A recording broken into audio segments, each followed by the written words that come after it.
Good morning.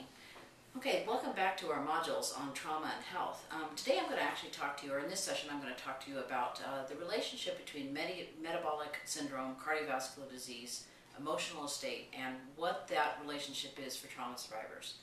Because again, I think a lot of times we don't necessarily see all those connections, and if you can't see those connections, then you can't necessarily intervene. Okay, so we're going to start off by talking about what is the metabolic syndrome. Okay, the metabolic syndrome is the precursor syndrome to type 2 diabetes. It was first discovered in the 90s, and it used to be known as actually Syndrome X. So if you haven't, if you're not familiar with the term metabolic syndrome, you might have known it under its older name. And basically, what the metabolic syndrome is, it's a risk factor for both diabetes and cardiovascular disease, and it's a cluster really of 4 key symptoms. Okay, the first symptom is insulin resistant, and this is kind of one of the hallmark symptoms. This is an important one, and again, this tends to be a very bad symptom in terms of health. The good news is, though, there are actually a lot of things you can do about insulin resistance, including exercise, which seems to actually have an immediate effect on it. Okay, another symptom of the metabolic syndrome is high LDL and VLDL cholesterol. So again, it's those little tiny pieces.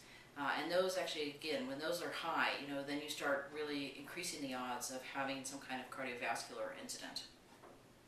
High triglycerides, not only risk factor for things like heart disease, also risk factors for stroke. And oftentimes, high triglycerides are a result of consuming a lot of simple carbohydrates, a lot of sugar, a lot of white flour. Those are things that actually tend to raise triglycerides. And again, triglycerides are, again, one of those kind of concerning symptoms. And the final is visceral obesity. Now, visceral obesity refers to the fat that's kind of around the middle, especially in the front.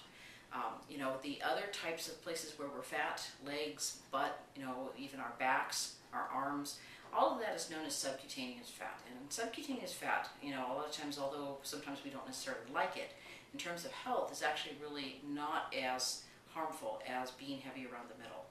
And one of the things that happens with insulin resistance is insulin resistance really increases the likelihood that you're going to gain weight around the middle. And then it gets to be into kind of a bad cycle, that the visceral obesity then leads to an increase in insulin resistance. Insulin resistance then can cause more visceral obesity. And so it's one of the reasons why I think sometimes people have the understanding that they do. They think, okay, well, if you're heavy, it's going to cause disease. But what they don't realize is that can actually go the other way as well. That insulin resistance oftentimes precedes weight gain. And again, very related to some of the things that we talked about in the other modules, like things like sleep. Okay, so visceral obesity, again, another kind of hallmark symptom. And all of these increase the risk of cardiovascular disease. Okay, so insulin resistance in particular tends to be kind of one of the concerning ones in terms of disease. Okay, now what we talked about in kind of previous modules is, again, looking at that sort of 3-part stress response. Okay, the catecholamine, the HPA axis, and the pro-inflammatory cytokines. Okay, so again, each of these has a role in how we respond to stress. Okay, so just to kind of go through these briefly, the catecholamine response is the one you're probably the most familiar with. It's the fight or flight response. It's been very well documented since the 1950s. We know that in response to threat, and that threat can be either physical or psychological, that there is an upregulation of certain neurotransmitters that are designed to get you out of dangerous situations or help you fight. So therefore, the name, the fight or flight response. Okay, so those neurotransmitters are norepinephrine, epinephrine, and dopamine. Okay, so again, those tend to be, upregulated or, increased as soon as your body perceives that there's some kind of threat for you. Okay, now the HPA axis is something we really kind of made a lot of discovery about in the 1990s. And you started hearing about it in trauma research by about the mid-90s. And the important thing to know about the HPA axis is this is where the stress hormone cortisol comes from. Now, HPA stands for hypothalamic pituitary adrenal axis. Okay, so again, what that refers to is kind of a cascade type of response. Okay, so it starts with a structure in the brain called the hypothalamus. Hypothalamus, in response to threat, secretes a stress hormone called CRH. Okay, and that stands for corticotropin-releasing hormone. The good news for those of us who work in this field, it is usually abbreviated in articles. So CRH is kind of how it's known. Okay, so CRH then causes the pituitary gland to secrete another stress hormone called ACTH. Now that stands for adrenocorticotropin hormone, and again, usually abbreviated. Now ACTH then causes the cortex of the adrenal gland to secrete the stress hormone cortisol. Okay, so again, a lot of, in the mid-90s, early 2000s, we started seeing a lot of articles in the trauma field looking at these two parts of the stress response. Particularly norepinephrine and cortisol, and kind of the relationship between them, what the footprint looked like between the two of them for depression, what it looked like for post-traumatic stress disorder. And we didn't really think about the other component of the stress response, which is the response of the immune system. And it wasn't until researchers in the field of psychoneuroimmunology came along and said, one of the ways that we respond to stress is by increasing inflammation. Okay, and so that was, the inflammation caused by the release of these molecules called pro-inflammatory cytokines. Now, cytokine just means messenger molecule of the immune system. Pro-inflammatory means it increases inflammation. Okay, now what a lot of people don't realize, and this is where the psychoneuroimmunology researchers actually really made a big contribution, is that psychological states actually have a big impact on how much inflammation we secrete. And in fact, negative mental states such as depression, such as anxiety, PTSD, hostility, all increase inflammation. And that is actually where we start getting the risk for heart disease. Okay, so you can kind of look at it this way. You can think about metabolic syndrome and insulin resistance in particular, that inflammation actually often precedes that, and inflammation and insulin resistance reinforce each other. So you can actually see why you start having a problem. Now, what inflammation means is, again, it's the same process like if you stubbed your toe and the area turned red. It's those same molecules that are actually causing the inflammation that's systemic in our plasma. Okay, so again, the inflammation, those inflammation molecules aren't actually where they're supposed to be when they're systemic. Okay, but our mental states actually can put them there. Okay, and then that, in fact, increases the risk of cardiovascular disease. Okay, another way you can look at it is like this. You can think negative mental states sort of upregulate that inflammation response or that inflammatory response system, which then increases our risk for chronic diseases. And the scary thing is, when you start realizing how many chronic diseases just in the last 5 years we've discovered have an inflammatory etiology. Okay, so you can actually look at things like, heart disease we kind of knew. If you've ever wondered why depression is a risk factor for heart disease, and it is a well-established risk factor, the reason really is that increase in inflammation. When you have an increase in inflammation, we know those inflammatory molecules, when they're systemic in the plasma, they damage vasculature.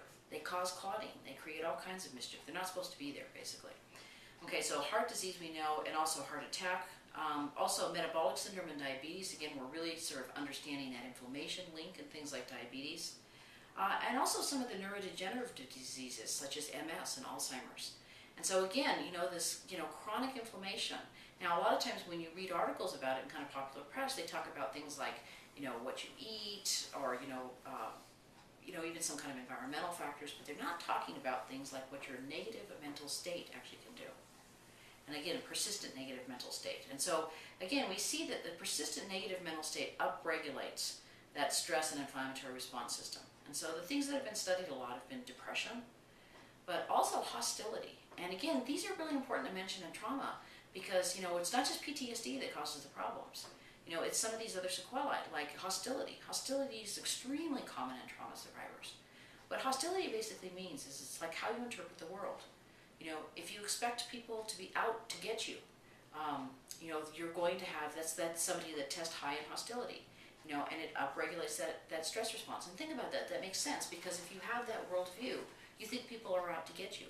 Now, fortunately for trauma survivors, that's a fairly not only common worldview, but it actually is a certain logic to it. Because, if you have a history of abuse, chances are that you have people you can't trust, and people have done you, harm. And so again, it's a logical one, but it's unfortunately harmful in terms of health. Also, depression, extremely common sequelae, actually more common than post-traumatic stress disorder. And so again, both of these actually cause problems in terms of things like heart disease and diabetes, as I'll show you in a minute. This other one is kind of interesting too. This is perceived low social status. And I'm not going to necessarily talk about that one in this module, but it is actually a very interesting thing. And this actually really goes a long way to explaining things like ethnic disparities and also disparities based on income and socioeconomic status. And so again, all of these things sort of upregulate, our inflammatory response. Okay, so we know that depression is one of the things that increases both the risk of cardiovascular disease, as I've mentioned, but also metabolic syndrome. And just to show you a couple of studies about that, it's really kind of interesting. Take a look at this one from Finland. They looked at 921 women, and they found that depressive symptoms were associated with an increased risk of metabolic syndrome. Okay, but it's a two-way relationship, because if the women had metabolic syndrome in childhood, they were more likely to be depressed as adults.